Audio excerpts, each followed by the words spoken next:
பாகம் 326.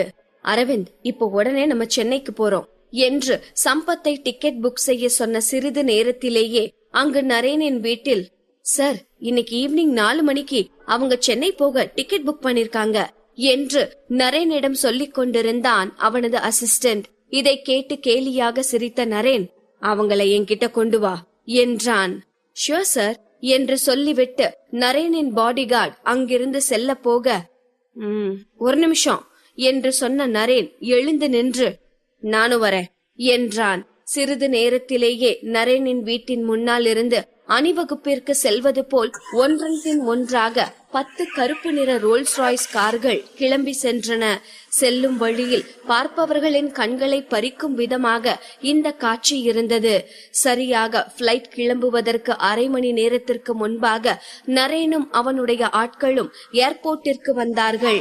காரை விட்டு இறங்கிய நரேன் தனது அசிஸ்டண்டை பார்த்ததும், சார், நம்ம அரை மணி நேரம் முன்னவே வந்துட்டோம், ஆல்ரெடி நம்ம ஆளுங்க உள்ள இருக்காங்க என்றான் நரேனின் அசிஸ்டன்ட். உள்ள போலாம் என்றதும் அனைவரும் உள்ளே சென்றார்கள். அங்கு கிளம்புவதற்கு தயாராக நின்று கொண்டிருந்த கூட்டத்தில் அவந்திகா இருக்கிறாளா என்று அவனது கண்கள் தேடியது. ஆனால் அவந்திகா இல்லை. அரை மணி நேரம் அந்த ஏர்போர்ட்டிலேயே காத்திருந்தான்.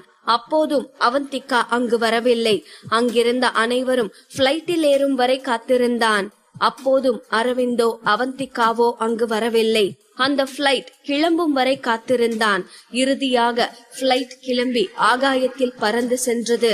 ஆனால் கடைசி வரை அவந்திகாவும் அரவிந்தும் அங்கு வரவே இல்லை.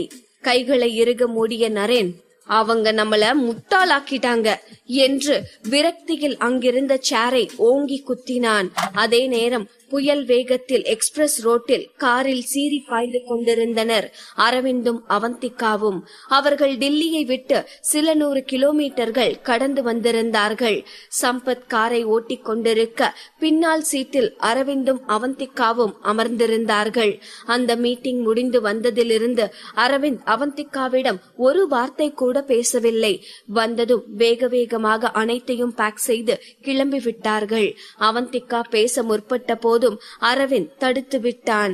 காரில் ஏறி இவ்வளவு நேரமாக பொறுமையாக இருந்த அவந்திகா தனது பொறுமையை இழந்து, ஏன் இவ்வளவு அவசரமா கிளம்புறோம்? ஷூட்டிங் என்னாச்சு? அப்புறம் அந்த இஷ்யூ சால்வ் பண்ணியாச்சா என்றாள். அவளை திரும்பி பார்த்தவன் முகத்தில் எந்த உணர்ச்சியையும் காட்டாமல், அந்த விஷயம் முடிஞ்சிருச்சு என்று மட்டும் பதில் சொன்னான். முடிஞ்சிருச்சுனா என்ன அர்த்தம்? என்னாச்சு என்று அவந்திகா கேட்கவும், அங்கு நடந்த எதையும் சொல்லாமல், நான் அந்த கான்ட்ராக்ட கேன்சல் பண்ணிட்டேன் என்று இயல்பாக சொன்னான். என்னது, கான்ட்ராக்ட கேன்சல் பண்ணிட்டானா என்று யோசித்த அவந்திகாவின் மனதில் இந்த படத்திற்காக அரவிந்த் போட்ட உழைப்பெல்லாம் தோன்றி மறைந்தது. கிட்டத்தட்ட இந்த படத்திற்காக 3 மாதங்களாக அரவிந்த் தன்னை தயார்படுத்திக் கொண்டிருந்தான். இது ராஜா கால படம் என்பதால் இதற்காக பிரத்யேகமாக வாழ்பயிற்சி கற்றுக்கொண்டான். அதே போல அரவிந்த் நடிக்கும் அந்த ராஜா கதாபாத்திரம் உண்மையிலேயே வரலாற்றில் வாழ்ந்த ஒரு மன்னன் என்பதால் ஏதோ பள்ளி குழந்தைகள் தேர்வுக்கு தயாராவதை போல அந்த ராஜாவை பற்றி நிறைய புத்தகங்களை படித்து அவரை பற்றி தெரிந்து தன்னை அந்த கதாபாத்திரத்திற்கு ஏற்றவனாக மாற்றியிருந்தான். இந்த கதாபாத்திரம் அவனுக்கு எவ்வளவு பிடித்திருந்தது, இது போன்ற ஒரு கதாபாத்திரத்தில் நடிக்க வேண்டும் என்று அவன் எவ்வளவு ஆசை கொண்டிருந்தான் என்பது அவந்திகாவிற்கு நன்றாகவே தெரியும். அப்படி இருக்கையில் சட்டென்று அனைத்தையும் கேன்சல் செய்துவிட்டேன் என்று அவன் வெகு இயல்பாக சொல்கிறான். அனைத்தும் தன்னால் தான் என்று நொந்து கொண்ட அவந்திகா தலையை குனிந்து கொண்டு, ஐ எம் சாரி அரவிந்த் என்றாள். திரும்பி அவந்திகாவை பார்த்த அரவிந்தின் கண்கள் இருக்க அவந்திகாவின் முகத்தில் இருந்த குற்ற உணர்ச்சி தெளிவாகவே தெரிந்தது. பாசமாக அவளை பார்த்தவன் அவளது தோளில் கை போட்டு, தியா என்று மெல்லிய குரலில் அழைத்தான். லேசாக தலையை நிமிர்த்தி அரவிந்தை பார்த்த அவந்திகா என்றாள். தியா, என்ன ஆனாலும் சரி, எவ்வளவு கஷ்டம் வந்தாலும் சரி, எல்லாத்தையும் நம்ம 2 பேரும் ஒன்னாவே சமாளிக்கலாம் என்று சொன்னவன் அவள் நெற்றியில் மென்மையாக ஒரு முத்தம் கொடுத்தான். தனது உதடுகளை அழுந்த கடித்த அவந்திகா சரி என்று தலையசைத்தாள். அரவிந்த் வெகு இயல்பாக அனைத்தையும் ஒன்றாக சமாளிப்போம் என்று சொல்லிவிட்டான். ஆனால் ஒன்றாக இருப்பதற்கே கூட அவர்கள் இன்னும் எத்தனையோ பிரச்சனைகளை சமாளிக்க வேண்டும் என்று அரவிந்திற்கு தெரிந்திருக்க வாய்ப்பில்லை. விரைவாக சென்னைக்கு செல்ல வேண்டும் என்பதற்காக இரவு நேரத்தில் கூட எங்கேயும் தங்கி ஓய்வெடுக்காமல் அவர்கள் சென்று கொண்டிருந்தார்கள். எப்படி தூங்கினாள் என்றே தெரியாத அளவிற்கு அவந்திகா தூங்கி போயிருக்க அவள் கண் விழித்து பார்த்தபோது சுற்றியும் ஒரே இருட்டாக இருந்தது. சாலையில் ஆங்காங்கே மட்டும் தெரு விளக்குகள் எரிந்து கொண்டிருந்தது. ஆனால் அவர்களது கார் மட்டும் நிற்காமல் அதே வேகத்தில் சென்று கொண்டிருந்தது. தனக்கு அருகில் இருந்த அரவிந்தை திரும்பி பார்த்தாள். அரவிந்தும் லேசாக கண்களை மூடி இருந்தான். அவந்திகாவிடம் அசைவு தெரியவும் தனது கண்களை திறந்து பார்த்தவன் அவள் தோளில் கை போட்டு, "என்னாச்சு அவந்திகா?" என்றான். அவந்திகாவிற்கு ஏனோ கண்களில் கண்ணீர் முட்டிக்கொண்டு வந்தது. "ராஜன், ஏன் என்கிட்ட நீ இவ்ளோ நல்லா நடந்துக்கிற?" என்று கேட்டவள் ஒரு நொடி அரவிந்தையே பார்த்து கொண்டிருந்து விட்டு, 8 வருஷத்துக்கு முன்ன நம்ம மீட் பண்ண பிளான் பண்ணியிருந்தப்போ ஏன் நீ என்ன பார்க்க வரல என்றாள். இதை கேட்ட அரவிந்தின் முகம் இறுகியது. ஒரு வேகத்தில் அவந்திகா இந்த கேள்வியை கேட்டுவிட்டாள்.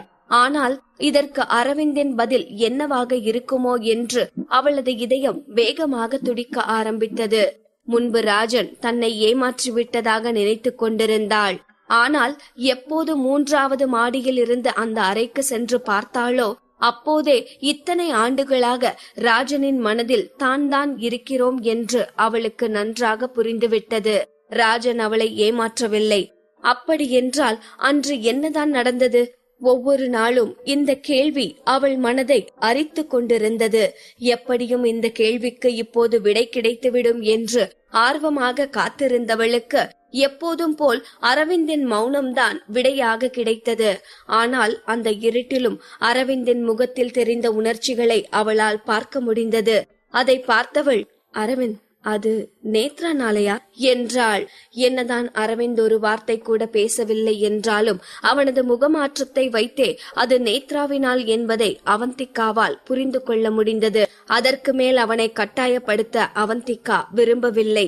தனது உதட்டை கடித்து எதுவும் பேசாமல் அமைதியாக இருந்தவள், "பரவாயில்ல அரவிந்த், நீங்களா இதை என்கிட்ட சொல்ற வரைக்கும் நான் காத்திருப்பேன்" என்றாள்.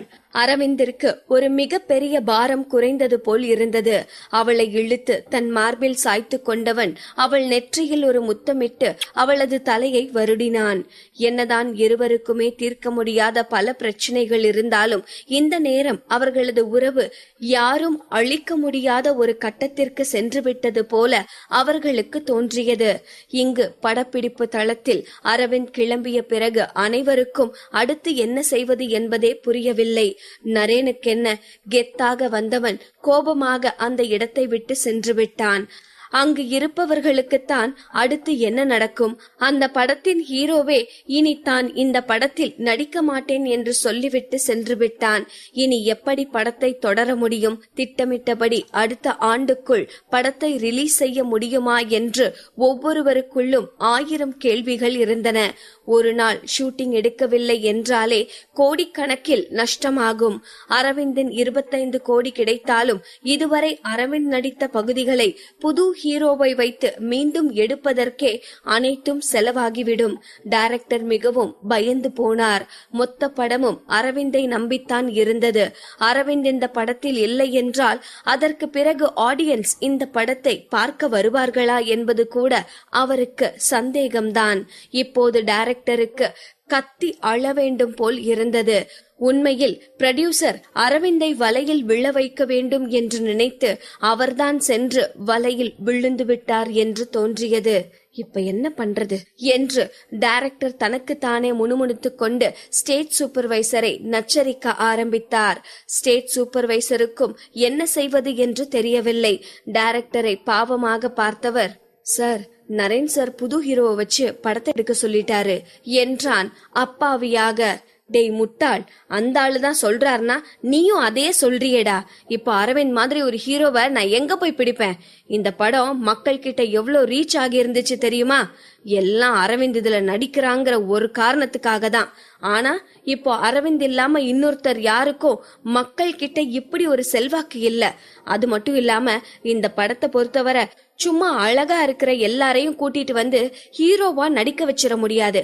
கொஞ்சமாச்சும் நடிக்கிற திறமை இருக்கணும் என்று டைரக்டர் சொல்லிக் கொண்டிருக்கும் போதே படத்தில் மற்றொரு துணை கதாபாத்திரத்தில் நடிக்கும் ஜித்தன் அங்கு வந்தான். ஜித்தன் 3 வருடங்களாக சினிமா இண்டஸ்ட்ரியில் இருக்கிறான். பார்ப்பதற்கு மிகவும் அழகாகத்தான் இருப்பான் என்றாலும் அவனது நடிப்பு திறமையை பெரிதும் பாராட்டிவிட முடியாது. ஏதோ சமீபத்தில் அவன் நடித்த படம் ஒன்று ஹிட் ஆகிவிட்டதால் இப்போதைக்கு கொஞ்சம் செல்வாக்கோடு இருக்கிறான். டைரக்டரிடம் வந்த ஜித்தன் முகமெல்லாம் சிரிப்பாக, டைரக்டர் சார், ஸ்டேட் சூப்பர்வைசர், உங்க 2 பேரையும் லஞ்சுக்கு இன்வைட் பண்ணலான்னு வந்தேன் என்றான். அவர்கள் சாப்பிட்டுக் கொண்டிருக்கும் போது டைரக்டரை பார்த்து சிரித்தவன், டைரக்டர் சார், நான் இந்த படத்துல நடிக்க வர்றதுக்கு முன்னவே இந்த கதையை பத்தி நல்லா தெரிஞ்சிட்டு தான் வந்தேன். அதுலயும் இந்த படத்தோட ஹீரோ கதாபாத்திரத்தை பத்தின புக்ஸ் எல்லாம் படிச்சு இந்த கதைக்கு தேவையானபடி என்ன நான் மாத்திட்டு இருக்கேன் என்றான். அவன் சொல்வதிலிருந்து எதற்காக இப்படி சுற்றி வளைத்து பேசிக் கொண்டிருக்கிறான் என்பது டைரக்டருக்கு புரிந்தது. அவனை பார்த்தவர், ஓகே, நான் யோசிக்கிறேன் என்றார். இதை கேட்டதும் ஜித்தனின் உள்ளம் சந்தோஷத்தில் குதிக்க ஆரம்பித்தது. சாப்பிட்டு முடித்து அவர்கள் அங்கிருந்து கிளம்பும் போது, சார், நிஜமாவே ஜித்தனத்தான் இந்த படத்தோட ஹீரோவா போட போறீங்களா என்று ஸ்டேட் சூப்பர்வைசர் கேட்க அவருக்கு ஏதோ பதில் சொல்ல வந்த டைரக்டரின் கண்கள் தூரத்தில் ராஜா கால உடை அணிந்து தனது கெட்டப்பிற்கு ஏற்றவாறு தயாராகி வந்த சஞ்சய் தென்பட்டான். அவனை பார்த்ததும் டைரக்டரின் கண்கள் பளிச்சிட்டது. இந்த படக்குழுவோடு இருக்கும் மற்றவர்களை ஒப்பிடும்போது எப்போதுமே சஞ்சயின் இருப்பு அசாத்தியமானதாகத்தான் இருந்தது. இதுவரை சஞ்சய் ஹீரோ ரோலில் நடித்ததில்லை என்றாலும் அவன் நடிக்கும் சிறு சிறு கதாபாத்திரங்களில் மிகவும் நேர்த்தியாக நடிக்கக்கூடியவன். மொத்த சினிமா இண்டஸ்ட்ரியிலும் அரவிந்திற்கு மாற்றாக ஒருவனை தேடினால் அதற்கு கண்டிப்பாக சஞ்சய் தான் பொருத்தமாக இருப்பான். அரவிந்தை போலவே திறமையிலும் அழகிலும் சஞ்சயை எந்த குறையும் சொல்ல முடியாது. ஆனால் இருவருக்கும் இருக்கும் பெரிய வேறுபாடு என்றால் பாப்புலாரிட்டி மட்டும்தான். அதிலும் சஞ்சயை நன்கு அறிந்தவர்களுக்கு நன்றாகவே தெரியும் அவன் பாப்புலராக விரும்பாததால் தான் இன்னும் பாப்புலர் ஆகாமல் இருக்கிறான் என்று. டைரக்டரின் பார்வை செல்லும் திசையை பார்த்த ஸ்டேட் சூப்பர்வைசர், டைரக்டர் சார் என்று அவரை உலுக்க, நான் கொஞ்ச நேரத்துக்கு முன்ன ஜித்தனைத்தான் இந்த படத்தோட ஹீரோவா போடலான்னு நினைச்சேன். ஆனா இப்போ ஜித்தனை விட பெட்டரான ஆள் எனக்கு கிடைச்சிட்டாரு என்று சொல்லிக் கொண்டே சஞ்சயை நோக்கி சென்றார். சஞ்சய் சார் என்று டைரக்டர் மிகவும் பணிவோடு அழைக்க அவரை கேள்வியோடு திரும்பி பார்த்தான் Sanjay. Sanjay sir, super star Aravindraj இந்த படத்துல இருந்து விலகிட்டாரு. அத பத்தி உங்களுக்கு தெரிஞ்சிருக்கும்னு நினைக்கிறேன் என்று அவர் சொல்லவும் சஞ்சயும் தெரியும் என்று தலையசைத்தான். இப்போ இந்த படத்தோட ஹீரோ ரோல்ல நீங்க நடிக்கிறீங்களா என்று சுற்றி வளைக்காமல் நேரடியாக கேட்டார். மற்ற நாளாக இருந்தால் முடியாது என்று ஒரு நொடியில் பதில் சொல்லியிருப்பான். ஆனால் 2 நாட்களுக்கு முன்பாக தீக்ஷியும் அவனும் இருக்கும் போது நடந்ததெல்லாம் அவனது கண்ணுக்கு முன் தோன்றியது. நான் யோசிச்சு சொல்றேன் டைரக்டர் சார் என்று பதிலளித்தான். இந்த பதிலை கேட்ட டைரக்டர், ஸ்டேட் சூப்பர்வைசர் இருவருக்குமே அதிர்ச்சிதான். ஏனென்றால் இப்படி ஒரு வாய்ப்பு மற்ற யாருக்கும் கிடைத்திருந்தால் அடுத்த நொடியே சரி என்று சொல்லியிருப்பார்கள். ஆனால் இவன் யோசித்து சொல்கிறேன் என்று சொல்கிறானே என்று யோசித்தவர்கள், ஓகே சஞ்சய் சார், நீங்க பொறுமையா யோசிச்சு சொல்லுங்க என்று சொல்லிவிட்டு அங்கிருந்து சென்றார்கள். அவர்கள் சென்ற பிறகு சஞ்சய் அரவிந்திற்கு போன் செய்தான்.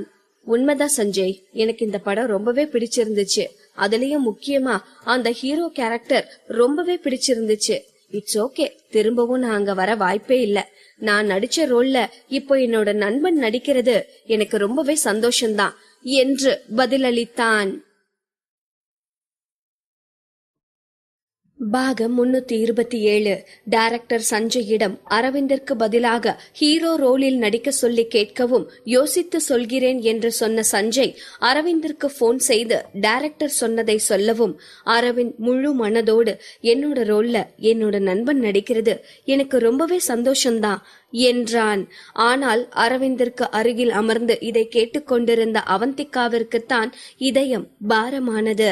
இந்த கேரக்டரை அரவிந்த் மிகவும் பிடித்து நடித்துக் கொண்டிருந்தான். இப்போது தன்னால் தான் அரவிந்த் தனது சந்தோஷத்தை இழக்கிறான் என்ற எண்ணமே அவளை குற்ற உணர்வுக்கு ஆளாக்கியது. அரவிந்த், நான் உங்களுக்கு ரொம்பவே பாரமா இருக்கேன் என்று நினைத்து கொண்டே அரவிந்தை பார்த்த அவந்திகாவிற்கு இப்போது அவளது கண் முன்னால் அரவிந்திற்கு பதிலாக அவளது ராஜன் நின்று கொண்டிருப்பதாகத்தான் தெரிந்தது. அவன் அவளது ராஜன், அவளுக்காக எதையும் செய்ய துணியும் ராஜன். அதே நேரம் அரவிந்திடம் போன் பேசி முடித்துவிட்டு சஞ்சய் அதே இடத்தில்தான் நின்று கொண்டிருந்தான். முன்பாக இருந்திருந்தால் சஞ்சய் இந்த ஹீரோ ரோல் எல்லாம் வேண்டாம் என்று சொல்லியிருப்பான். ஆனால் இப்போது அவனுக்குள் புகழடைய வேண்டும் என்ற ஆவல் எழுந்திருந்தது. ஆனால் அந்த ஆவலை விடவும் அவனுக்கு நட்புதான் முக்கியமாக தெரிந்தது.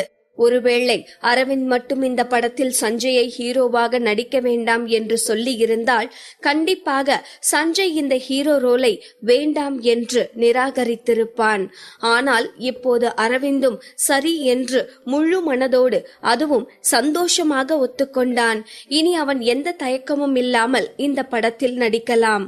இதை சஞ்சய் யோசித்துக் கொண்டிருக்கும் போதே அரவிந்திடமிருந்து சஞ்சய்க்கு 4-5 மெயில் வந்தது. அந்த மெயிலில் எல்லாம் அரவிந்த் இந்த கதாபாத்திரத்தை பற்றி சேகரித்திருந்த செய்திகள் மட்டும்தான் இருந்தது. அதையெல்லாம் மேலோட்டமாக ஒரு முறை பார்த்த சஞ்சய் டைரக்டரிடம் சென்று, சார், நான் முடிவெடுத்துட்டேன். இந்த படத்துல ஹீரோவா நடிக்கிறதுக்கு எனக்கு சம்மதம்தான் என்றான். அதே நேரம் டைரக்டரிடம் பேசிவிட்டு வந்ததிலிருந்து ஜித்தன் அலீனாவை ஐஸ் வைப்பதில் மும்முரமாக இருந்தான். அலீனா மேடம், நீங்க ஏன் இவ்வளவு சோகமா இருக்கீங்க? என்னாச்சு என்று சொன்னவன் அவள் அருகே அமர்ந்து, அலீனா மேடம், இந்த இடம் எவ்வளவு புழுக்கமா இருக்கு, இங்க எப்படி இருக்கீங்க? அதான் உங்க முகம் டயர்டா இருக்கு போல என்று சொல்லி அங்கு அருகில் இருந்த பேப்பரை எடுத்து அவளுக்கு விசிறிவிட ஆரம்பித்தான். இதை பார்த்த அலீனாவும் தனது கைகளை ஆட்டி புழுக்கமாக இருப்பது போல் செய்தவள் அவனை திரும்பி பார்க்க முகமெல்லாம் பல்லாக அவனை பார்த்த ஜித்தன், அலீனா மேடம், அந்த சூப்பர் ஸ்டார் அரவிந்த் ராஜுக்கு உங்களை மாதிரி ஒரு அழகான பொண்ணுகிட்ட எப்படி நடந்துக்கணும்னு சுத்தமா தெரியல. அதான் அப்படி முரட்டுத்தனமா நடந்திருக்காரு. அதே அவர் இடத்துல நான் இருந்திருந்தேன்னா உங்களை கை மேல வச்சு தாங்கியிருப்பேன் என்று கிலோ கணக்கில் அவள் மீது ஐஸ் மழையை பொழிந்து கொண்டிருக்க ஏற்கனவே மிகவும் மோசமான மூடில் இருந்த அலீனா இப்போது சலிப்பாக அவனை பார்த்து, இப்ப உங்களுக்கு என்ன வேணும், நேரடியா சொல்லுங்க என்றாள். மீண்டும் அவளை பார்த்து ஈ என்று சிரித்த ஜித்தன், அலீனா மேடம், இங்க இருக்கிற யாருக்குத்தான் தெரியாது இந்த பிலிமிங் செட்டோட பாஸ் நீங்க தானே. சோ ஃபியூச்சர்ல நீங்க என்ன ஞாபகத்துல வச்சுக்கிட்டீங்கன்னா போதும், எனக்கு வேற ஒண்ணு வேணாம் என்று தலையை சொரிந்து கொண்டு சொன்னான். இப்போதுதான் அவனை கூர்ந்து பார்த்த அலீனா லேசான புன்னகையோடு, டோன்ட் வரி, நீ என்ன உன்னோட அக்காவா நினைச்சுக்கோ. இப்ப இருந்து இந்த அக்கா உன்னை ஞாபகத்துல வச்சுப்பேன் என்றாள் திமிர் கலந்த குரலில். சரியாக அதே நேரம் அவனுக்கு டைரக்டரிடமிருந்து போன் வரவும் குதூகலத்தோடு போனை அட்டெண்ட் செய்தான். டைரக்டர் அவரது அறைக்கு அவனை அழைக்கவும் அவனுக்கு கை கால் புரியவில்லை. என்னதான் ஏற்கனவே அவன் நடித்த படம் பெரிய அளவில் ஹிட் அடித்திருந்தாலும் அது ஒரு லக்கில் வந்தது என்று கூட சொல்லிவிடலாம். இன்னும் சிறந்த ரோலில் நடித்து அவன் தனது வெற்றியை நிலைநிறுத்திக் கொள்ளவில்லை என்றால் இந்த மக்கள் அவனை மறந்து விடுவார்கள் என்பது அவனுக்கு நன்றாக தெரிந்திருந்தது. எப்படியும் இது பெரிய பட்ஜெட் படம், அதிலும் முதலில் இதில் சூப்பர் ஸ்டார் ஒப்பந்தமாகி பிறகு அவருக்கு பதிலாக ஜித்தன் நடிக்கிறான் என்றால் அப்படி இந்த படத்தில் என்னதான் இருக்கிறது என்பதை தெரிந்து கொள்வதற்காகவாவது தியேட்டருக்கு கூட்டம் வரும், அப்படியே தனது செல்வாக்கு உயர்ந்துவிடும் என்று பலவாறாக மனதில் கணக்கு போட்டுக்கொண்டே ஜித்தன் டைரக்டரின் அறைக்குள் நுழைய அங்கு அவனுக்கு முன்னாலேயே வந்திருந்த சஞ்சயை பார்த்ததும் அவன் முகம் சுருங்கியது. இவன் ஏன் இங்க நிக்கிறான் என்கிற ரீதியில் சஞ்சயை முறைத்து பார்த்தவன் டைரக்டரை பார்க்க டைரக்டர் மிகவும் கூலாக, ஜித்தன், இந்த படத்துல அரவிந்த் சாருக்கு பதிலா சஞ்சய் சார ஹீரோவா போடலான்னு எல்லாரும் சேர்ந்து முடிவெடுத்திருக்கோம். இப்போ சஞ்சய் சார் நடிச்சிட்டு இருந்த ரோல் வேக்கண்டா இருக்கு. அதுல வேணும்னா நீங்க நடிக்கிறீங்களா?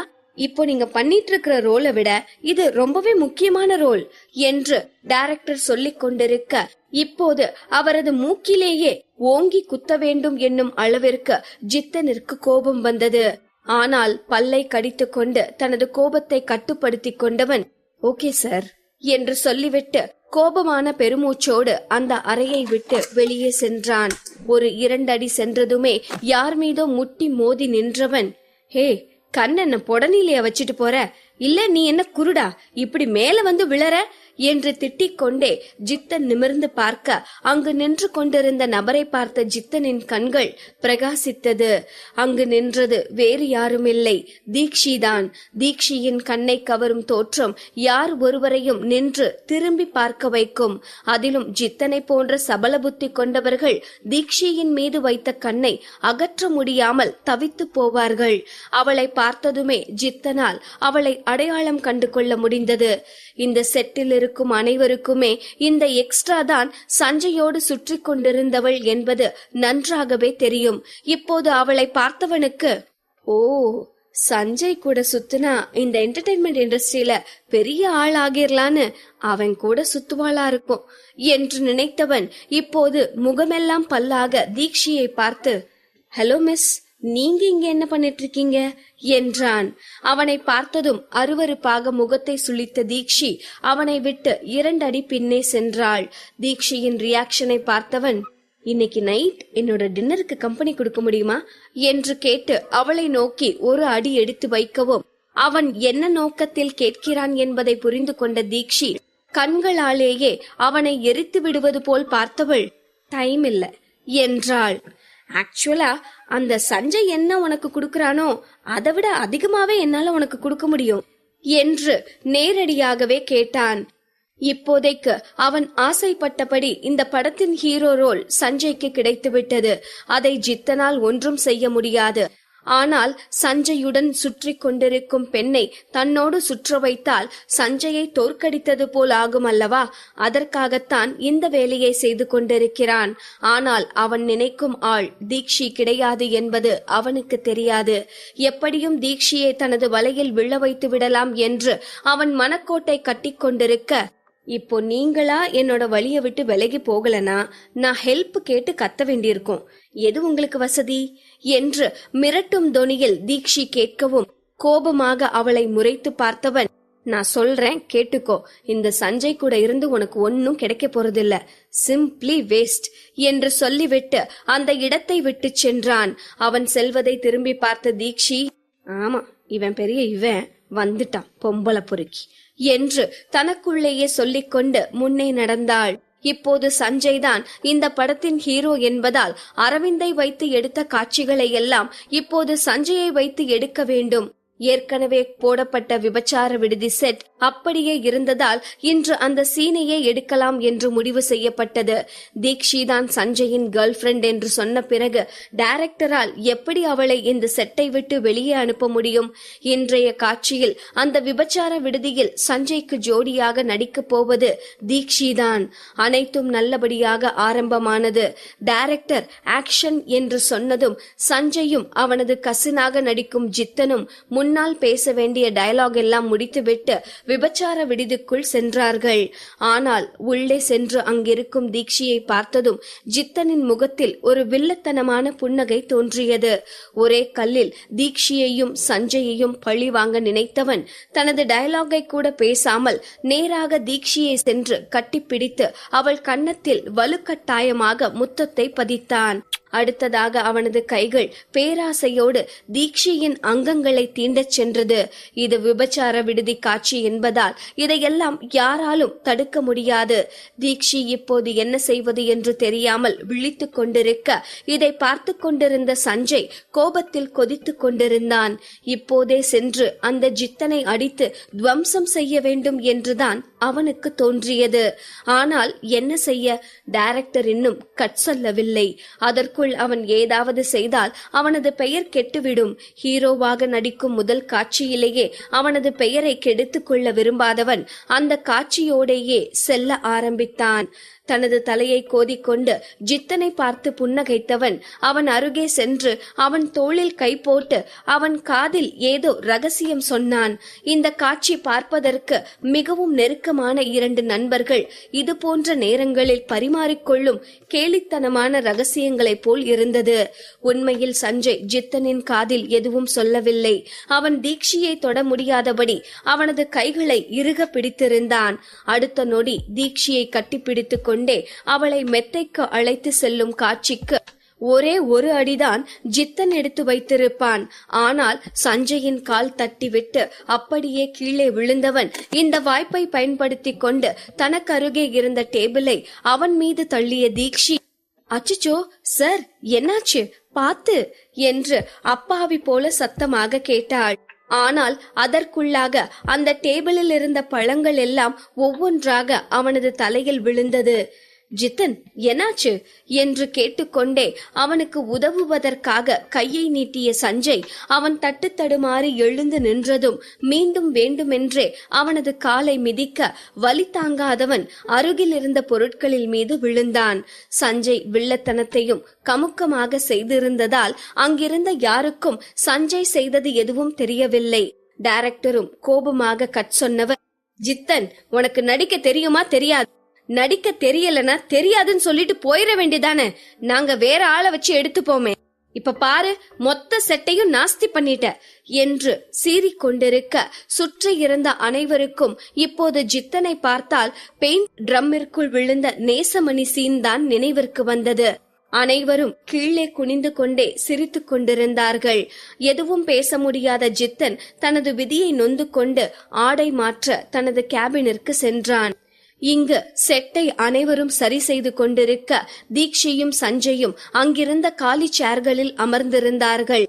சிறிது நேரத்தில் டைரக்டர் சஞ்சய்க்கு அடுத்த சீனை பற்றி விளக்கி சொல்வதற்காக அழைத்து செல்ல இப்போது அங்கு தீக்ஷி மட்டும்தான் அமர்ந்திருந்தாள்.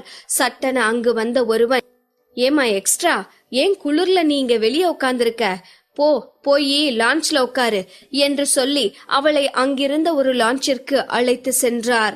தீக்ஷி லான்ச்சிற்குள் சென்ற நேரம் ஏற்கனவே அங்கு அலீனா கால் மேல் கால் போட்டு அமர்ந்திருந்தாள். இதை பார்த்த தீக்ஷி முகத்தை சுளித்து அந்த லான்ச்சை விட்டு கீழே இறங்க முயற்சி செய்தாள். ஆனால் யாரோ வேண்டுமென்றே லான்ச்சை வெளியில் இருந்து தாளிட்டிருந்தார்கள். இதை பார்த்த தீக்ஷிக்கு இது அனைத்தும் அலீனா திட்டமிட்டு செய்த வேலை என்று புரிந்தது.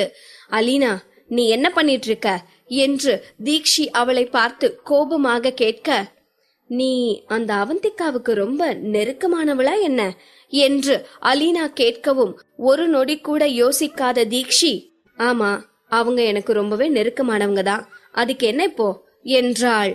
இதை கேட்டு கடுப்பான அலீனா தனது கையில் இருந்த குளிர்ந்த நீரை தீக்ஷியின் தலையில் மீது மொத்தமாக ஊற்றிவிட்டாள். பாகம் 328. அலீனா தீக்ஷியின் மீது குளிர்ந்த நீரை ஊற்றவும் உண்மையில் தீக்ஷிக்கு அங்கு என்ன நடக்கிறது என்றே புரியவில்லை. வேகமாக அவள் பின்னால் நகர்ந்தாலும் அலீனா ஊற்றிய நீரில் முக்கால்வாசி நீர் தீக்ஷியின் மீது இருந்தது. ஹே அலீனா, இப்ப என்ன பண்ணிட்டு இருக்க என்று தீக்ஷி அவளை பார்த்து கோபமாக கேட்க, என்னது, என்ன பண்ணிட்டு இருக்கேனா? உன் ட்ரெஸ்ஸ நினைச்சிட்டு இருக்கேன். ஒவ்வொரு எக்ஸ்ட்ராவுக்கும் இங்க ஒரே ஒரு காஸ்டியூம் தான் இருக்கும். ஏற்கனவே உனக்கு தெரிஞ்சிருக்கும்னு நினைக்கிறேன். நீ இதே காஸ்டியூமை தானே 2 நாளா போட்டுட்டு இருக்க. இப்ப போய் நீ உன் ட்ரெஸ்ஸ நினைச்சிட்டேன்னு சொன்னா என்ன பண்ணுவாங்கன்னு நினைக்கிற என்று சொல்லி சத்தமாக சிரித்த அலீனா, உன்னோட பாய் ஃப்ரெண்ட் சஞ்சய் தான் என்ன பண்ணுவான்னு நினைக்கிற? டைரக்டரை எதிர்த்து உனக்காக ஆர்கியூ பண்ணுவானா? அப்படி பண்ணுனா ரொம்பவே நல்லது. டைரக்டரை எதிர்த்து பேசிட்டு மூட்டை முடிச்செல்லாம் கட்டிட்டு இந்த படத்தை விட்டு வெளியே போயிருவான் என்று அலீனா சொல்லவும் கோபத்தோடும் அதே நேரம் புதிராகவும் அலீனாவை பார்த்த தீக்ஷி, அலீனா, உனக்கு என்னதான் பிரச்சனை? நீ ஏன் சஞ்சயை டார்கெட் பண்ணிட்டு இருக்க? உனக்கும் சஞ்சய்க்கும் என்னதான் பிரச்சனை என்றால் சீரியஸான டோனில். என்னது, எனக்கும் சஞ்சய்க்கும் என்ன பிரச்சனை? எந்த பிரச்சனையும் இல்ல. ஆனா எனக்கும் உனக்கும் தான் தீர்க்க வேண்டிய கணக்கு நிறைய இருக்கு. நீ அந்த அவந்திகாவோட சுத்திட்டு இருந்ததானே? அதுதான் நீ பண்ண பெரிய தப்பு. அந்த அவந்திகா மட்டும் இல்ல, அவ கூட இருக்கிறவங்களும் எனக்கு எதிரிதான் என்று அலீனா ஒரு சீரியல் வில்லி போல் முகபாவத்தை வைத்துக்கொண்டு பேசிக் கொண்டிருந்த அலீனாவின் எண்ணமெல்லாம் அவந்திகாவை பற்றித்தான் இருந்தது. அன்று அவந்திகா இங்கு இருக்கிறாள் என்று ஒரே ஒரு வார்த்தை சொன்னதற்காக நரேன் இந்த செட்டிற்கு விரைந்து வந்தது. தன்னை ஒரு பொருட்டாக கூட மதிக்காமல் கன்னத்தில் அறைந்தது. அந்த அவந்திகாவை ஏதோ ஒரு பொக்கிஷம் போல் தாங்கியது என்று அனைத்தும் அவளது நினைவிற்கு வந்தது. அந்த சம்பவத்திற்கு பிறகு அலீனா போன் செய்தால் கூட நரேன் அதை எடுப்பதே இல்லை. இது அத்தனைக்கும் அந்த அவந்திகா தான் காரணம். அவள் மட்டும் மீண்டும் வராமல் இருந்திருந்தால் நரேன் அவளை இவ்வளவு மோசமாக நடத்தியிருக்க மாட்டான் என்று நினைத்த அவளுக்கு அந்த அவந்திகாவை எப்படியாவது பழி வாங்க வேண்டும் என்று அவளது உள்ளம் துடித்தது. ஆனால் என்ன செய்ய, அந்த அவந்திகா இப்போது இங்கு இல்லை. அவளோடு சுற்றி கொண்டிருந்த தீக்ஷிதான் மாட்டியிருக்கிறாள். இவளை கொடுமைப்படுத்துவது அந்த அவந்திகாவை கொடுமைப்படுத்துவதற்கு சமம் என்றுதான் அவளுக்கு தோன்றியது. தீக்ஷியின் ஆடை மிகவும் மெல்லியதாக இருந்ததால் அது முழுவதுமாகவே நனைந்திருந்தது. என்னதான் தீக்ஷி தனது ஆடையில் இருந்த நீரை பிழிந்து வெளியேற்றினாலும் ஏற்கனவே இருந்த குளிரில் இதுவும் சேர்ந்து அவளது உடலை நடுங்க வைத்துக் கொண்டிருந்தது. இதை பார்த்த அலீனா வில்லத்தனமாக சிரித்துக் கொண்டிருக்க, அவள் எதிரில் நிற்பவள் ஒன்றும் அவந்திகா கிடையாது. திட்டம் போட்டு சரியான நேரம் வரும் வரை காத்திருந்து பழி வாங்குவதற்கு எதுவாக இருந்தாலும் அவ்வப்போதே செட்டில் செய்து விடுவதுதான் தீக்ஷியின் குணம். ஒரு முறை சுற்றி பார்த்தவள் அப்படியே அலீனாவின் கையை வளைத்து பிடித்தாள். தீக்ஷி சிறுவயதிலிருந்து டேக்கோண்டா வகுப்புகளில் தேர்ச்சி பெற்றிருக்கிறாள் என்பதால் தீக்ஷியின் பிடியிலிருந்து விலகுவது மெல்லிய தேகம் கொண்ட அலீனாவிற்கு மிகவும் சிரமமாகவே இருந்தது. அவள் எவ்வளவு முயற்சித்தும் தீக்ஷியிடமிருந்து அவளால் துளியும் நகர முடியவில்லை. அவளை பார்த்து சிரித்த தீக்ஷி மெதுவாக தனக்கு அருகில் இருந்த வாட்டர் பாட்டிலை எடுத்து அலீனாவின் ஆடையில் இருந்த காலர் பட்டனை கழற்றியவள் அந்த பாட்டிலில் இருந்த 1 லிட்டர் தண்ணீரையும் அலீனாவின் மீது ஊற்றினாள். மேலே தீக்ஷி ஊற்றிய நீர் அலீனாவின் மேற்பகுதியை முழுவதுமாக நனைத்து இப்போது அவளது கால்களில் வழிந்தோடியது. மொத்த தண்ணீரையும் ஊற்றி முடித்த தீக்ஷி தனது கையில் இருந்த வாட்டர் பாட்டிலை தூக்கி வீசிவிட்டு கையை துடைத்துக் கொண்டு அந்த இடத்தை விட்டு சென்றாள். தீக்ஷி, நீ என்னை எப்படி இப்படி நடத்தலாம்? நான் உன்னை சும்மா விட மாட்டேன். என்ன பண்றேன் பாரு என்று அலீனா கத்திக் கொண்டிருக்க கூலாக அவளை திரும்பி பார்த்த தீக்ஷி, அலீனா மேடம், மிஞ்சி மிஞ்சி போனா என்ன பண்ணுவீங்க? கம்ப்ளைண்ட் பண்ணுவீங்களா? என்னன்னு கம்ப்ளைண்ட் பண்ணுவீங்க? என்னோட ட்ரெஸ் நனைஞ்சிருச்சு, தீக்ஷி என் மேல தண்ணி ஊத்திட்டான்னு கம்ப்ளைண்ட் பண்ணுவீங்களா? ஆனா பாருங்களேன், உங்க ட்ரெஸ் அப்படி ஒன்னும் நனைஞ்ச மாதிரி தெரியல என்று தீக்ஷி சொல்லவும் தான் அலீனா தனது ஆடையை குனிந்து பார்த்தாள். நிறைய கற்கள் நிறைந்த அவளது ஆடையில் தண்ணீர் சிந்தியதற்கான எந்த அடையாளமும் தெரியவில்லை. அவளது உள்ளாடைகள்தான் நனைந்திருந்தது. தீக்ஷியின் வில்லத்தனத்தை புரிந்து கொண்ட அலீனா, உன்னை நான் சும்மா விட மாட்டேன் என்று கர்ஜித்தாள். ஆனால் அதையெல்லாம் காதில் வாங்கிக் கொள்ளாமல் தீக்ஷி அந்த இடத்தை விட்டு சென்றிருந்தாள். குளிர்ந்த காற்று வீச வீச தீக்ஷிக்கு அதிகமாக குளிர ஆரம்பித்தது. கைகளை தனது மார்போடு சேர்த்து கட்டிக்கொண்டு அவள் அலீனாவின் லான்ச்சை விட்டு சென்று கொண்டிருக்க, அந்த நேரம் டைரக்டரோடு பேசி முடித்த சஞ்சயும் தீக்ஷியைத்தான் தேடிக்கொண்டிருந்தான். தூரத்தில் தீக்ஷியை பார்த்ததுமே அவனது முகம் மலர்ந்தது. வேக எட்டுக்கள் வைத்து தீக்ஷியின் அருகே வந்தான். என்னதான் குளிரில் நடுங்கிக் கொண்டிருந்தாலும் சஞ்சயை பார்த்ததுமே தீக்ஷியின் முகத்தில் ஒரு புன்னகை தோன்றியது. சஞ்சயின் முகத்தில் அவ்வளவு எளிதாக யாராலும் புன்னகையை பார்த்துவிட முடியாது. அரிதினும் அரிதாகத்தான் சஞ்சய் புன்னகைப்பான். இப்போது அவன் முகத்தில் புன்னகையை பார்த்ததும் தீக்ஷியின் மனம் மகிழ்ந்தது. அத்தோடு இந்த ஹீரோ கெட்டப்பில் அவன் பார்ப்பதற்கே அவ்வளவு அழகாகவும் கவர்ச்சிகரமாகவும் இருந்தான். தீக்ஷியின் அருகே வந்தவன், நீ எங்க போயிட்ட? உன்னை காணோன்னு தான் நான் தேடிட்டு இருந்தேன் என்றான். அவனை பார்த்து லேசாக புன்னகைத்த தீக்ஷி, நான் ரெஸ்ட் ரூம் போயிருந்தேன். ஆமா, செட் ரெடி ஆகிருச்சா என்று இயல்பாக கேட்பது போல கேட்டவள் அவளது ஆடை நனைந்திருந்ததை சஞ்சய் பார்த்து விடாதபடி தனது கைகளை குறுக்காக கட்டி மறைத்து கொண்டாள். எப்போதும் சஞ்சயின் பார்வை தீக்ஷியின் கழுத்திற்கு கீழே சென்றதில்லை என்பதால் இப்போதும் அவன் அவளது முகத்தை மட்டும்தான் பார்த்தான். இவர்கள் பேசிக் கொண்டிருக்கும் அதே நேரம், செட் ரெடி ஆகிருச்சு, ஷூட்டிங்க ஸ்டார்ட் பண்ணலாம் என்று ஸ்டேட் சூப்பர்வைசரின் குரல் கேட்டது. சென்ற முறையே ஜித்தன் அனைவரது முன்பும் நன்றாக அவமானப்பட்டிருந்ததால் இந்த முறை அவன் எந்த சொதப்பலும் செய்ய விரும்பாமல் தனக்கு சொல்லப்பட்டதை மட்டும் சரியாக செய்தான். இங்கே சஞ்சய் தீக்ஷியை கட்டிப்பிடிக்கும் சீனில் நடித்துக் கொண்டிருக்கும் போது அவள் ஆடை நனைந்திருந்தது அவனுக்கு தெரிந்தது. எங்கு அவன் இப்போதே ஏதாவது கேட்டு ஷூட்டிங்கை கெடுத்து விடுவானோ என்று தீக்ஷி பயந்து கொண்டிருக்க, சஞ்சய் அதுபோல் எதுவும் செய்யாமல் தெளிவாக ஒரே டேக்கில் அந்த காட்சியை நடித்து முடித்தான். முதலில் இந்த விபச்சார விடுதியில் ஹீரோயின் வந்து சண்டை போடும் காட்சி வரை எடுத்து முடிப்பதுதான் திட்டமாக இருந்தது. ஆனால் கடைசி நேரத்தில் அலீனா இன்று தன்னால் நடிக்க முடியாது என்று சொல்லிவிட்டு ஹோட்டலுக்கு சென்று விட்டதால் அவர்களுக்கு வேறு வழி இல்லை. அலீனா வருவதற்கு முன்னால் இருக்கும் சீன் வரை மட்டும் எடுத்து முடித்திருந்தார்கள். இந்த அலீனாவால் மீண்டும் நாளை இதே செட்டில் ஷூட்டிங் எடுக்க வேண்டும். இதை நினைத்த டைரக்டருக்கு அலீனாவின் மீது கோபமாக வந்தது. அவரை போலவே மற்ற ஆட்களும், ஆனாலும் இந்த அலீனா ப்ரொடியூசர் ரெக்கமெண்டேஷன்ல வந்ததால ரொம்பவே ஓவரா தான் பண்ணிட்டு இருக்கா என்று தங்களுக்குள்ளேயே அவளை திட்டிக் கொண்டிருந்தார்கள். ஆனால் இந்த முறை உண்மையிலேயே அலீனா நடிக்க முடியாத நிலையில்தான் இருந்தாள். அவள் எப்படி உண்மையை சொல்வாள்? எனது உள்ளாடைகள் நனைந்து விட்டது, அதை மாற்ற நான் ஹோட்டலுக்கு செல்கிறேன் என்றா சொல்லிவிட்டு செல்வாள்? அதே நேரம் அந்த காட்சி எடுக்கப்பட்டு முடிந்ததும் டைரக்டர் ஒரு பிரேக் விட்டிருக்க, சஞ்சயும் தீக்ஷியும் அந்த செட்டை விட்டு வெளியே வந்ததுமே சஞ்சயின் அசிஸ்டன்ட் அவனது கையில் சஞ்சயின் கோட்டோடு காத்திருந்தான். அந்த கோட்டை வாங்கி தீக்ஷிக்கு போர்த்தி விட்ட சஞ்சய், உடனே மிஸ் தீக்ஷிய டிரெஸ் சேஞ்சிங் ரூமுக்கு கூட்டிட்டு போங்க என்றான். தன் மீது சஞ்சய் காட்டும் அக்கறை தீக்ஷியின் உடலை சிலிர்க்க வைப்பதாக இருந்தது. தீக்ஷி டிரெஸ் சேஞ்சிங் ரூமில் தனது ஆடையை மாற்றிக் கொண்டிருக்கும் போது அவளது போன் அலறியது. அந்த டிஸ்பிளேவில் அண்ணா என்ற பெயரை பார்த்ததுமே தீக்ஷியின் முகமெல்லாம் புன்னகையாக மாறியது. அதீத ஆர்வத்தோடு போனை எடுத்தவள், அண்ணா என்றாள் ஆர்வமான குரலில்.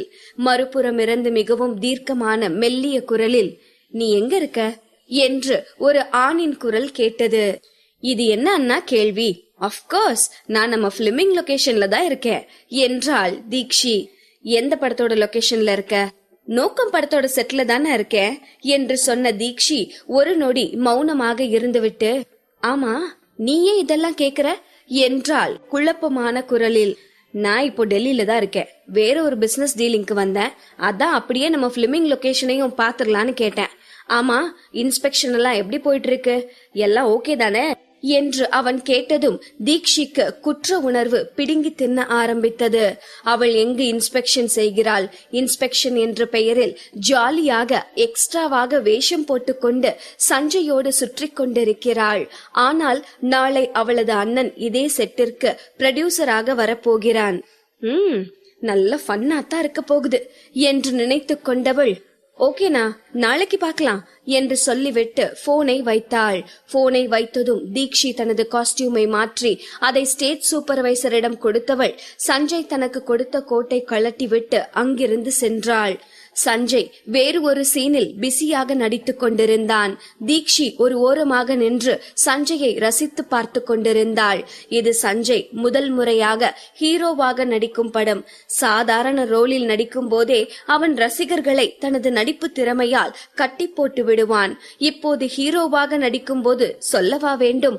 அவன் அணிந்திருந்த அந்த ராஜா உடையில் உண்மையில் ஏதோ ஒரு ராஜா தன் கண்முன் நின்று கொண்டிருப்பது போல்தான் தீக்ஷிக்கு தெரிந்தது. அவனது கூர்மையான மூக்கு, அடர்ந்த கருமையான விழிகள், அகன்ற தோள்கள் என்று சஞ்சயை அணு அணுவாக ரசித்துக் கொண்டிருந்தாள். அதுவும் அவன் நடிக்க ஆரம்பித்ததும் அப்படியே அந்த கதாபாத்திரமாகவே மாறிவிட்டான். தீக்ஷி அப்படியே மெய்மறந்து அவனை சைட்டடித்துக் கொண்டிருந்தாள். நடித்து முடிக்கும் வரை சஞ்சய் எதையும் கவனிக்கவில்லை. ஆனால் அந்த காட்சி படமாக்கப்பட்டதும் ஒரு ஆர்வமான விழிகள் அவனை கூர்ந்து பார்த்து கொண்டிருப்பதை உணர்ந்தவன் திரும்பி பார்த்தான். அவனுக்கு சற்று தள்ளி ஒரு சேரில் அமர்ந்து கைகள் இரண்டையும் கன்னத்தில் வைத்து சஞ்சயையே கூர்ந்து பார்த்து கொண்டிருந்தாள் தீக்ஷி.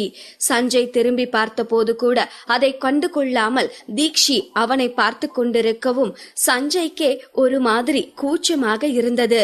அதை தொடர்ந்து அடுத்த சீன் படமாக்கப்படும் போது சஞ்சயின் கவனம் நடிப்பில் இல்லாமல் தன்னை சைட்டடித்துக் கொண்டிருக்கும் தீக்ஷி மீதுதான் இருந்தது.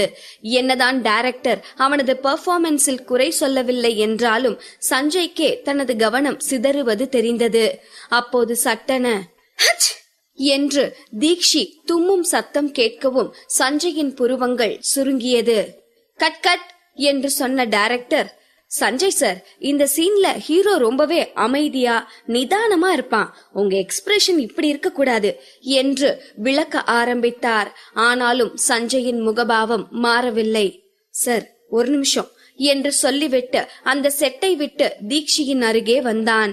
சற்று தொலைவில் இருந்தே சஞ்சய் தன்னை நோக்கி வருவதை பார்த்த தீக்ஷி ஏதோ போட்டோவை ஜூம் செய்து க்ளோஸ்அப்பில் பார்ப்பது போல ஆ என்று வாயை பிளந்து சஞ்சயை பார்த்து கொண்டிருந்தாள். சஞ்சய் அருகில் வந்ததும் எழுந்து நின்ற தீக்ஷி சஞ்சயின் தோளிற்குத்தான் இருந்தாள்.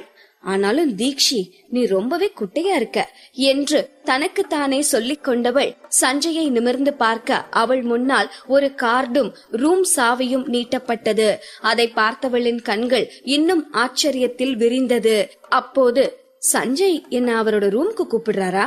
ஒருவேளை என்ன பார்த்து இம்ப்ரெஸ் ஆகிட்டாரோ என்று ஒரே நொடியில் அவளது மூளை பலவற்றை சிந்தித்துக் கொண்டிருந்தது.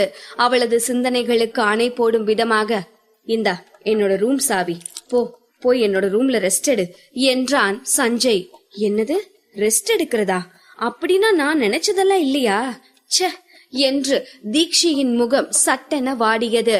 சோகமாக சஞ்சயை பார்த்தவள், நான் ரூமுக்கெல்லாம் போகல, நான் இங்கே இருந்து நீங்க நடிக்கிறத பாக்கணும் என்றாள். தனது தலையை அழுந்த கோதிய சஞ்சய், நீ இங்க இருந்தா என்ன ரொம்ப டிஸ்டர்ப் பண்ணிட்டு இருக்க, சோ இப்பவே இங்க இருந்து கிளம்பு என்று மிகவும் மென்மையான குரலில் சொன்னான்.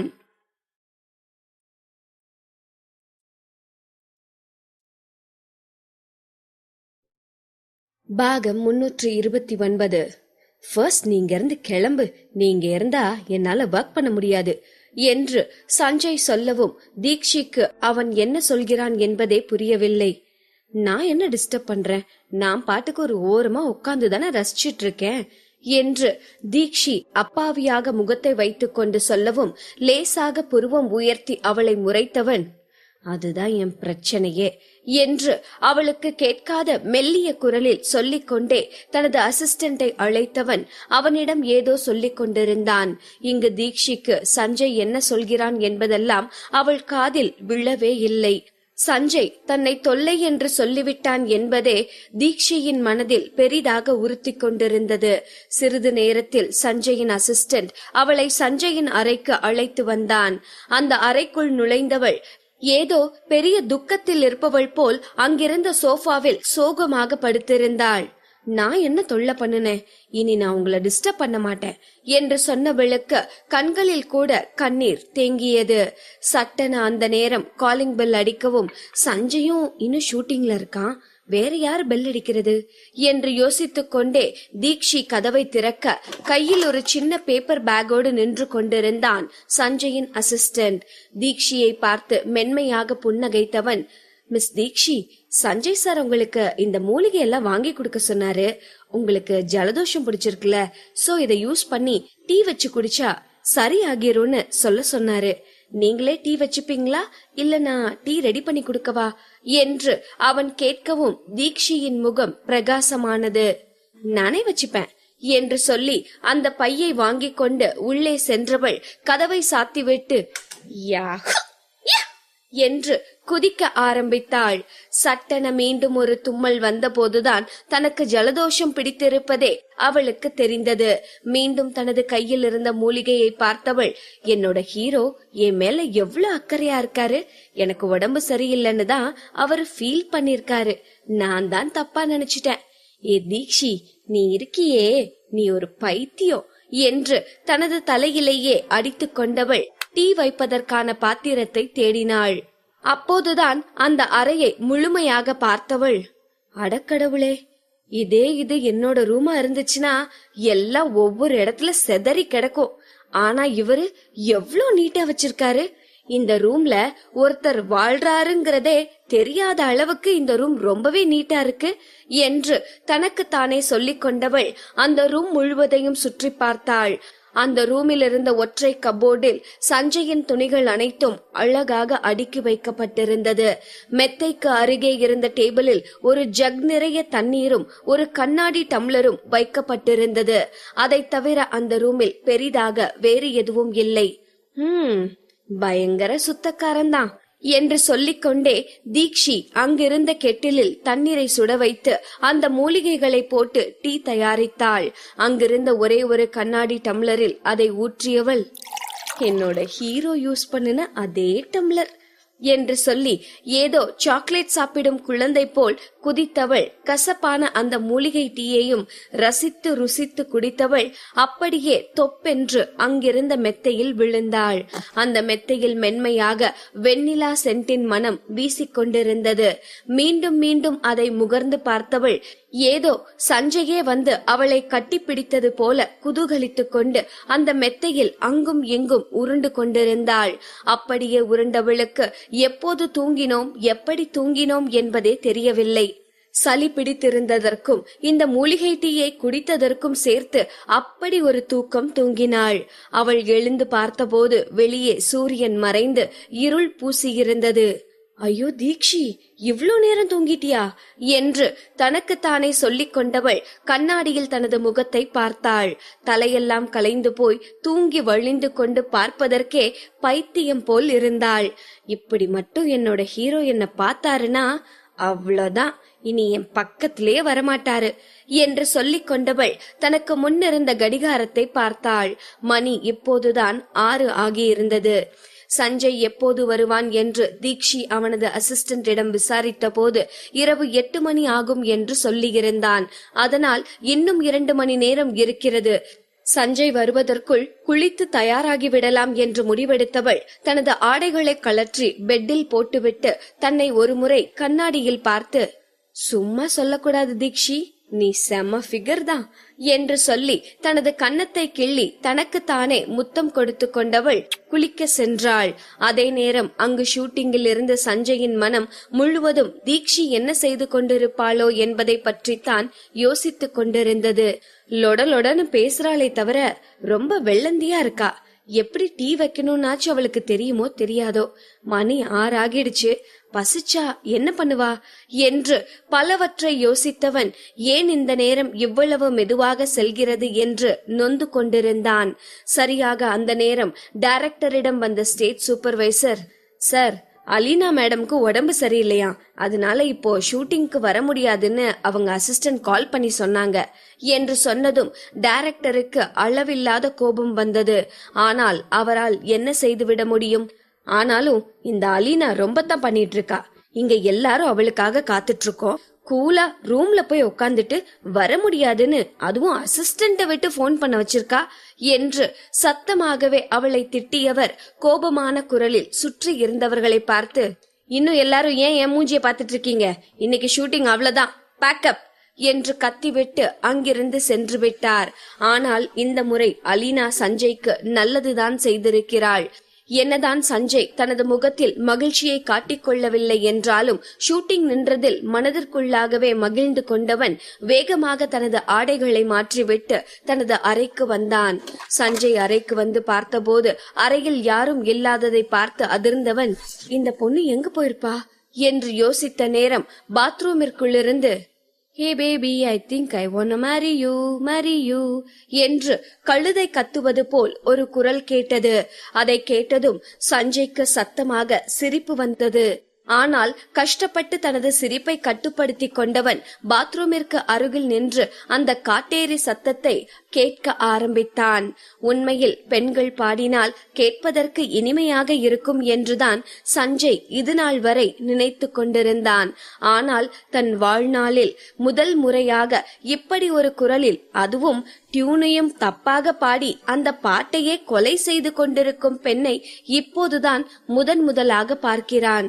இப்போது தீக்ஷி மட்டும் வெளியே வந்து அவன் வெளியே நின்று அவளது பாடலை கேட்டுக்கொண்டிருப்பதை பார்த்தால் அவளது முகம் எப்படி மாறும் என்பதை பார்க்க வேண்டும் என்று சஞ்சய்க்கு ஆவலாக இருந்தது.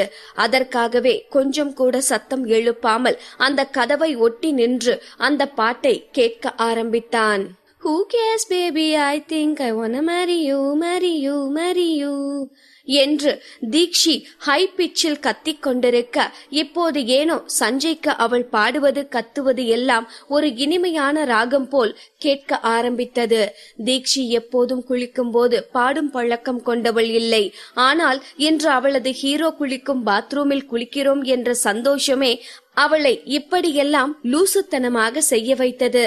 கிட்டத்தட்ட அரை மணி நேரம் காட்டு கத்து கத்திக்கொண்டு குளித்தவள், இது என் ஹீரோ யூஸ் பண்ற டவல் தானே, இப்ப இத நான் யூஸ் பண்ண போறேன் என்று வெட்கத்தோடு சொல்லிக்கொண்டே அந்த டவலை எடுத்து கட்டிக்கொண்டு வெளியே வந்தாள்.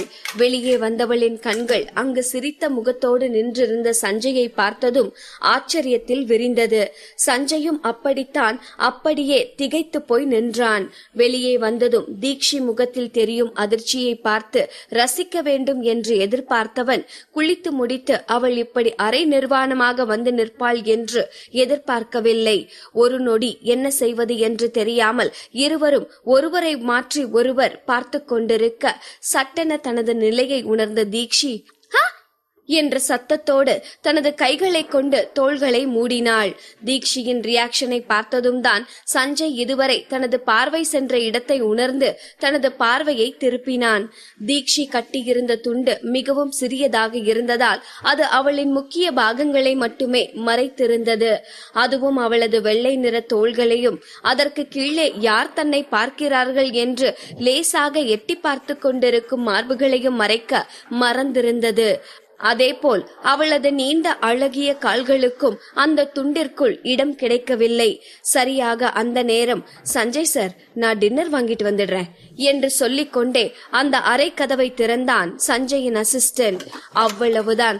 பாய்ந்து சென்ற சஞ்சய் அவனை வெளியே தள்ளி கதவை சாற்றிவிட்டு, வெளியவே நில்லு, நம்ம அப்புறம் பேசலாம் என்றான் கிசுகிசுப்பான குரலில். உள்ள அப்படி என்னதான் நடந்துட்டு இருக்கு என்ற பேரதிர்ச்சியோடு வெளியே நின்று கொண்டிருந்தான் சஞ்சயின் அசிஸ்டன்ட். அதே நேரம் தீக்ஷி இன்னும் அதே கோலத்தில் நிற்பதை பார்த்த சஞ்சய்க்கு அவனது அசிஸ்டன்டோடு சேர்ந்து தானும் வெளியே சென்றிருக்க வேண்டும் என்று தோன்றியது. இப்போது கூட கதவு வெகு தொலைவில் எல்லாம் இல்லை. 2 அடியில் அவன் வெளியே சென்று விடலாம். ஆனால் வெளியே செல்லாமல் தீக்ஷியை பார்த்தவன் இப்போது என்ன செய்வது என்று தெரியாமல் நின்று கொண்டிருக்க, சட்டென சுய நினைவிற்கு திரும்பிய தீக்ஷி, நான் போய் டிரெஸ் சேஞ்ச் பண்ணிட்டு வந்துடுறேன் என்று வேகமாக பாத்ரூமிற்குள் ஓடி கதவை சாத்திக் கொண்டாள். ஒரு நொடி அமைதியாக இருந்த சஞ்சய், ஓ ஓகே ஓகே என்றான். ஆனால் அவன் சொன்ன தொனி கோமாளித்தனமாக இருந்தது. உள்ளே சென்று கதவை சாத்திக் கொண்ட தீக்ஷிக்கு பைத்தியம் பிடிப்பது போல் இருந்தது. ஐயோ தீக்ஷி, என்ன பண்ணி வச்சிருக்க? நீ பாடினத ஓ ஹீரோ கேட்டிருப்பாரோ என்று தனக்கு தானே கேட்டுக்கொண்டவள், கேட்டாதான் இப்ப என்ன தப்பு? நீ அவ்வளவு ஒண்ணு மோசமா பாட மாட்ட தீக்ஷி, அழகாதான் பாடுவ என்று தனக்கு தானே சமாதானம் சொல்லிக் கொண்டவள், இல்ல எதுக்கும் சஞ்சய் கிட்டேயே கேட்டுலாம் என்று கதவின் அருகே சென்று லேசாக இருமியவள் மென்மையான குரலில், மிஸ்டர் சஞ்சய் என்றாள். என்று சஞ்சய் சொல்லவும் மீண்டும் ஒரு முறை இருமியவள், கொஞ்ச நேரத்துக்கு முன்ன நான் பாடின பாட்டு எப்படி இருந்துச்சு என்றாள். பரவாயில்ல என்று சஞ்சய் 2 வார்த்தை தான் சொன்னான். இது போதாதா தீக்ஷிக்கு? சஞ்சய் போன்ற ஒரு பாடகனிடமிருந்து இப்படியான வார்த்தையை பெறுவதே பாராட்டு பெறுவதை போலத்தான் என்று அவள் மனதிற்குள் சந்தோஷப்பட்டு கொண்டிருக்க, கொஞ்ச நேரத்துக்கு முன்ன நீ சொல்லிட்டு இருந்த ரைம்ஸ் நல்ல டியூனா கேக்குறதுக்கு நல்லாதான் இருந்துச்சு, என்ன கொஞ்சம் கத்தாம மெதுவா பாடியிருக்கலாம் என்றான். இதை கேட்டதும் தீக்ஷிக்கு எங்கு சென்று முட்டிக்கொள்வது என்றே தெரியவில்லை. ஐயோ பைத்தியக்காரி, உன் ஹீரோ முன்ன என்ன வேலை பண்ணி வச்சிருக்க? போச்சு, எல்லாம் போச்சு என்று சொன்னவளுக்கு வெளியே சென்று எப்படி சஞ்சயை நேருக்கு நேராக பார்ப்பது என்றே தெரியவில்லை. அப்படியே குத்த வைத்து அந்த பாத்ரூம் தரையில் அமர்ந்தவள் தனது முகத்தை மூடிக்கொண்டு எப்படி சஞ்சயை எதிர்கொள்வது என்று யோசித்துக் கொண்டிருந்தாள். அவளுக்கு வெளியே செல்லவே பிடிக்கவில்லை. ஆனால் எவ்வளவு நேரம் அவள் இந்த பாத்ரூமிற்கு உள்ளேயே இருக்க முடியும்? இப்போது எழுந்து ஆடையை போட்டுக்கொண்டு வெளியே செல்வதை தவிர அவளுக்கு வேறு எந்த ஆப்ஷனும் இல்லை. ஒரு வழியாக தனது மனதை தேற்றிக்கொண்டு அவள் எழுந்து பார்க்கும் போதுதான் அவளது ஆடை அங்கு இல்லாததையே கவனித்தாள். ஐயோ, ட்ரெஸ் அது வெளியே பெட்ல கிடக்குது.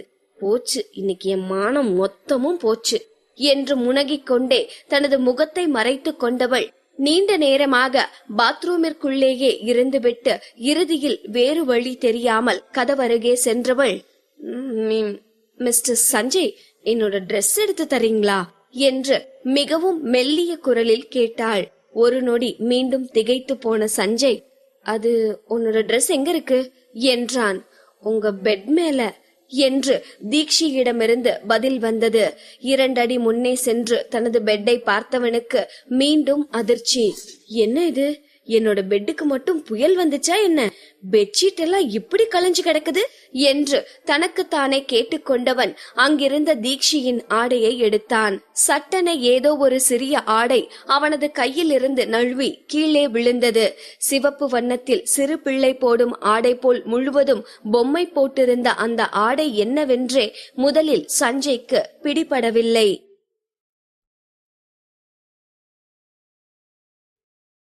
பாகம் 330. தீக்ஷி மெத்தையில் இருக்கும் தனது ஆடைகளை எடுத்துக் கொடுக்க சொல்லி சஞ்சயிடம் சொல்ல, அதை எடுத்தவன் தனது கையில் இருந்து தவறி விழுந்த சிறிய சிவப்பு நிற பொம்மைகள் பொறிக்கப்பட்டிருந்த ஆடை என்னவென்று பார்த்து கொண்டிருந்தான். பிறகுதான் அது பிரா என்பதே அவனுக்கு புரிந்தது. அதே நேரம் சஞ்சயை ஆடைகளை எடுத்துக் கொடுக்க சொல்லி உள்ளே காத்திருந்த தீக்ஷிக்கு அப்போதுதான் அதில் தனது உள்ளாடைகளும் இருப்பது நினைவிற்கு வந்தது. போச்சு போச்சு, எல்லாம் போச்சு, இனிமே என்ன மிச்சம் இருக்கு என்று தனக்குள்ளேயே சொல்லிக் கொண்டாள். தனது டவலை இறுக கட்டிக்கொண்டு கதவை நீக்கிக் கொண்டு வேகமாக வெளியே வந்தாள். அங்கே அவளது மேலாடை கீழே விழுந்திருப்பதையும் சஞ்சய் பாதி கீழே குனிந்தவாறு அதை உற்று பார்த்து கொண்டிருப்பதையும் பார்த்தவள் புயல் வேகத்தில் வந்து கீழே கிடந்த அந்த ஆடையையும் சஞ்சயின் கையில் இருந்த மற்ற ஆடைகளையும் வாங்கிக் கொண்டு வேகமாக உள்ளே பாத்ரூமிற்குள் ஓடினாள். தீக்ஷியின் இதயம் கீழே வந்து விழுந்துவிடும் அளவிற்கு வேகமாக துடித்துக் கொண்டிருந்தது. அவள் முகம் இரத்த சிவப்பில் சிவந்திருந்தது. கண்டிப்பாக இது வெட்கச் சிவப்பல்ல. இனி சஞ்சயை எப்படி நேருக்கு நேராக பார்க்க போகிறோம் என்ற எண்ணமே அவளது முகத்தை சிவக்க வைத்திருந்தது. அதிலும் தனது கையில் இருந்த உள்ளாடையை ஒரு முறை பார்த்தவள் அந்த சுவற்றிலேயே முட்டிக்கொண்டாள்.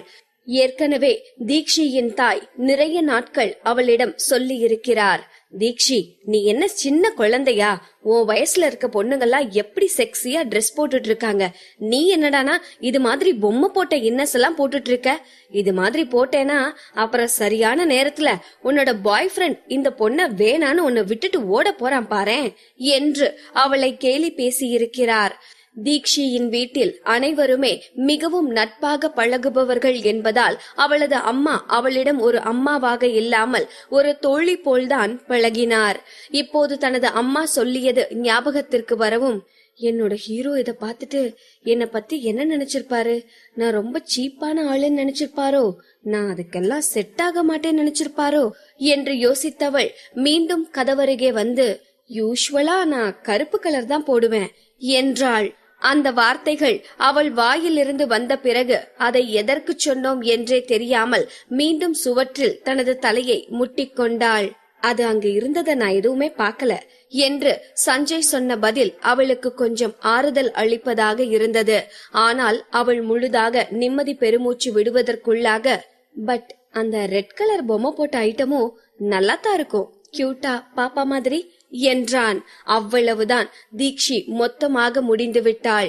இனி அவள் எப்படி அவளது ஹீரோவின் முகத்தில் விழிப்பாள்? தன்னை அவன் ஓட்டுவதற்கு தேவையான அனைத்து கண்டென்ட்டுகளையும் அவளே தேடி தேடி எடுத்து கொடுத்து விட்டாள். இங்கிருந்து சஞ்சயை பார்க்காமல் தப்பிப்பதற்கும் வழி இல்லை என்று நினைத்தவள் வேகமாக தனது ஆடைகளை போட்டுக்கொண்டு அந்த துண்டால் தனது முகத்தை மறைத்துக் கொண்டே வெளியே வந்தாள்.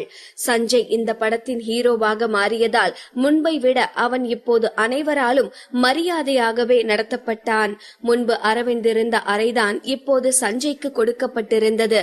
இந்த படத்தில் வேலை செய்யும் அனைவரையும் விட பெரிய அறை சஞ்சயுடையதுதான். ஆனால் இப்போது தீக்ஷி இந்த அறை மிகவும் சிறியதாக தெரிந்தது. அந்த அறையில் இருந்த அமைதி அவளது இதயத்தை மேலும் வேகமாக துடிக்க வைத்ததும் அவள் முகம் முன்பை விட இப்போது அதிகமாக சிவந்திருந்தது. என்னதான் அவள்தான் சஞ்சயின் காதலி என்று உலகிற்கே தெரியும்படி அறிவித்திருந்தாலும் அவளும் சஞ்சயும் பெரிதாக நெருங்கி இருந்தது கிடையாது. சில முறை பார்த்து கொண்ட போதும் மிகவும் ஃபார்மலான பேச்சுவார்த்தைகள் தான் அவர்களுக்குள் நடந்தது.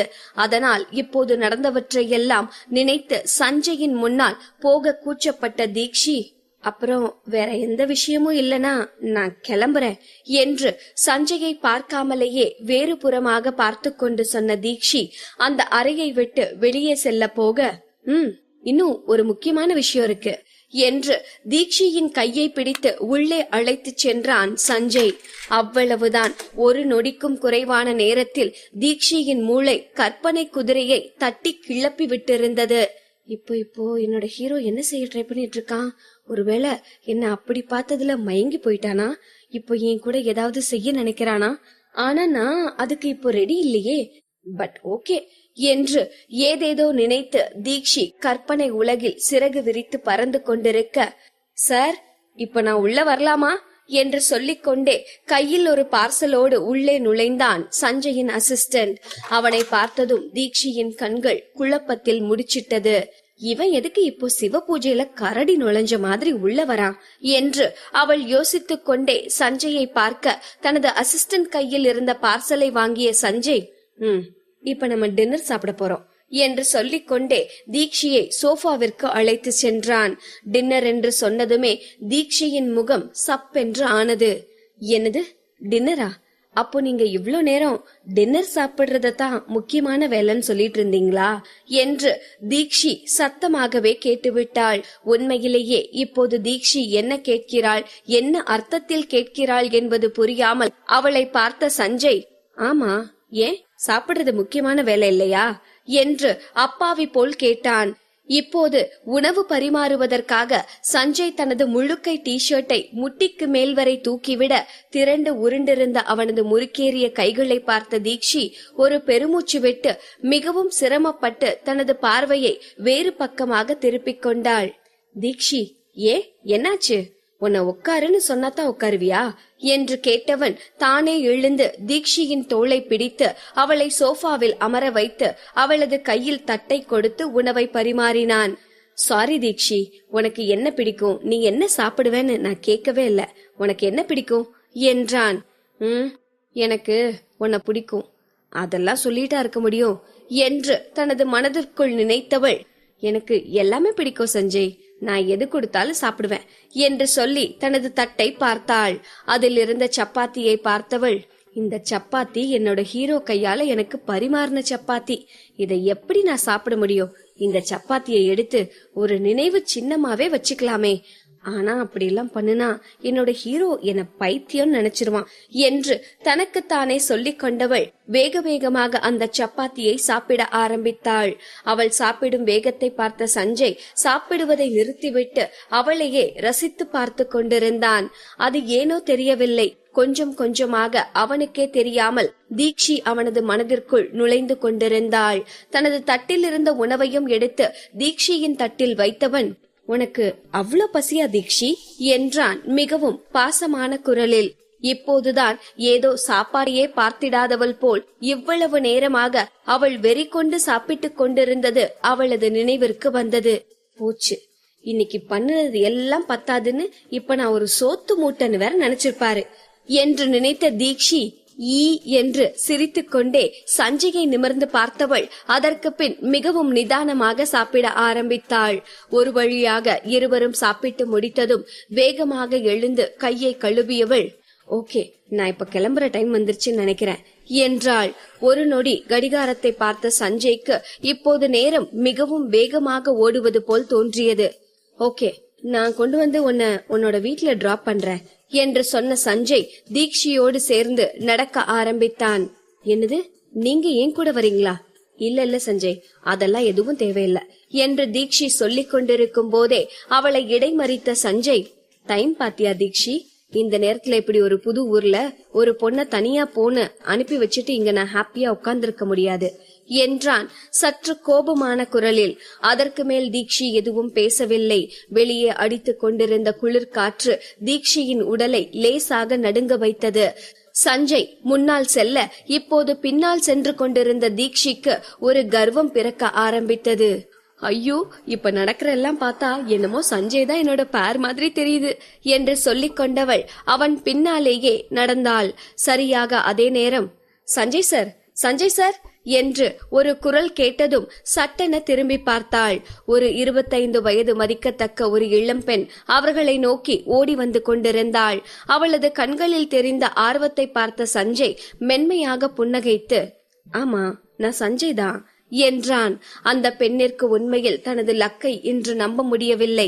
வேகமாக தனது பாக்கெட்டில் இருந்து பேனாவை எடுத்தவள், சஞ்சய் சார், எனக்கு உங்களோட ஆட்டோகிராஃப் போட்டு கொடுக்கறீங்களா என்றாள்.